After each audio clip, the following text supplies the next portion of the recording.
ये तो वैसे ही सब बुलडोजर वाले लोग हैं, जहां मन होता गरीब आदमी को बुलडोजर चलाया, उजाड़ के फेंक दिया। अभी एक दृश्य नोएडा का सर आप लोगों ने देखा होगा, रो रहा था एक गन्ने के दुकान का आदमी। धन्यवाद मान्यवर, आपने इस महत्वपूर्ण संशोधन पे मुझे अपनी बात कहने का मौका दिया। मान्यवर, हमारे यहां अवधि के कवि हुए यमुना प्रसाद उपाध्याय जी, उनकी लाइन थी कि धान से गेहूं से जब गोदाम सारे भर गए, पूछते हो पेड़ को इन पत्तियों ने क्या दिया। धान से गेहूं से जब गोदाम सारे भर गए, पूछते हो पेड़ को इन पत्तियों ने क्या दिया। इन फिजाओं में जरा सी जो रोशनी है हमसे है, देश को इन लाल नीली बत्तियों ने क्या दिया। इस देश का श्रमिक, इस देश का लेबर मान्यवर, जो मेहनत से, मजदूरी से बड़ी बड़ी इमारतें खड़ी करता है, हमारे आपके घर भी खड़े करता है, खेत में भी मजदूरी करके पसीना बहाता है, बड़े बड़े एम्प्लॉयर के यहां, बड़े बड़े उद्योगपतियों के यहां नौकरी करता है, अपने श्रम से इस देश को बनाने का, संवारने का, सजाने का काम करता है। अगर उसकी दशा हम देखना चाहें तो कोरोना की उस महामारी को अगर हम याद कर लें तो पता चल जाएगा कि देश के श्रमिकों के साथ इस देश की सरकार का क्या व्यवहार था। वो भूखे मजदूर मान्यवर पैदल ट्रेन की पटरियों पे चलते चले जा रहे थे, थक गए तो अपने घर से जो खाना बना के निकले थे उसको पटरी पर बैठ के खाने लगे, और थक गए तो खाने के बाद उसी पटरी पर नींद आ गई, उन्हें पता नहीं चला, ट्रेन ने उनको कुचलकर मार दिया। यह इस देश के मजदूरों की हालत है मान्यवर। मैं उस दिन कुलियों के बारे में यहां पर बोल रहा था। फिल्म बनी थी कुली, सारी दुनिया का बोझ हम उठाते हैं। वो कुली मान्यवर, उनके परिवार के लोगों को नौकरी देने का रेल मंत्रालय ने एक समय में निर्णय लिया था, लालू प्रसाद यादव जी जब रेल मंत्री हुआ करते थे। आज तक उसके कंप्लायंस की दिशा में कोई कार्रवाई नहीं हुई।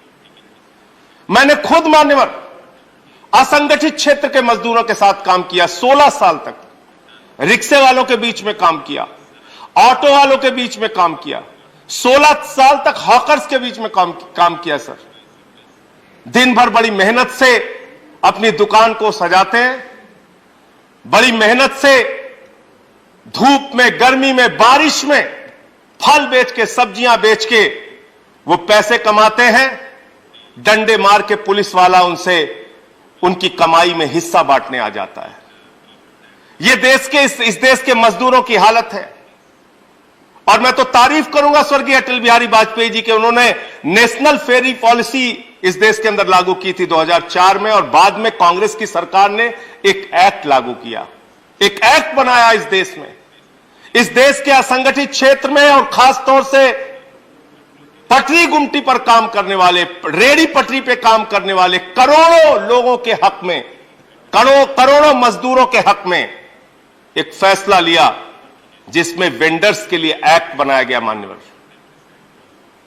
उन श्रमिकों के लिए, उन वेंडर्स के लिए, उनके लिए आपकी सरकार क्या कर रही है, जब जवाब दे तो दीजिएगा। हालांकि ये आप कह सकते हैं कि अर्बन डेवलपमेंट से जुड़ा हुआ मामला है, जिस कमेटी का मैं मेंबर हूं, लेकिन आज उनकी दशा यह है कि 10-10 हजार रुपए सरकार की ओर से, प्रधानमंत्री जी की ओर से सहायता देने की बात कही गई थी मान्यवर।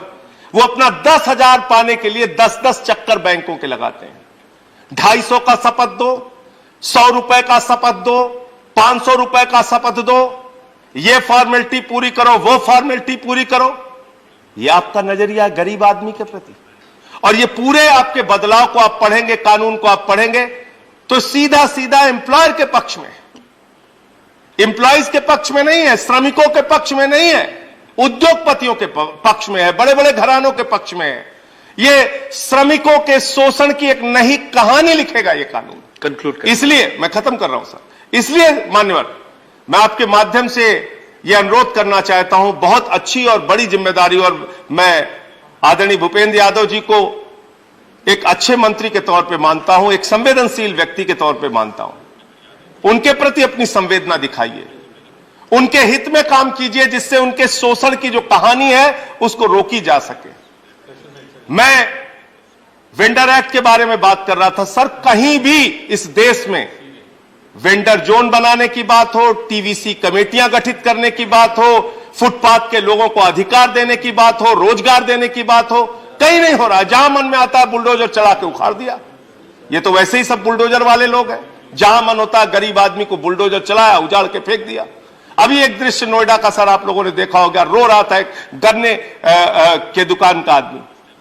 तो मैं इसलिए कहना चाहता हूं मान्यवर कि जब आप एक बड़े तबके के लिए, करोड़ों लोगों के लिए कानून बनाने जा रहे हैं या उसमें कोई संशोधन करने जा रहे हैं, तो कम से कम उनके हितों को सर्वोपरि रखिए। वो चाहे रिक्शे वाला हो, चाहे ऑटो वाला हो, चाहे वेंडर हो, चाहे रेडी पटरी पे दुकान लगाने वाला हो, उसके हितों की रक्षा करने का काम कीजिए, उसके हितों को सुरक्षित करने का काम कीजिए। बहुत बहुत धन्यवाद, आपने इस बिल पर मुझे अपनी बात कहने का मौका। धन्यवाद।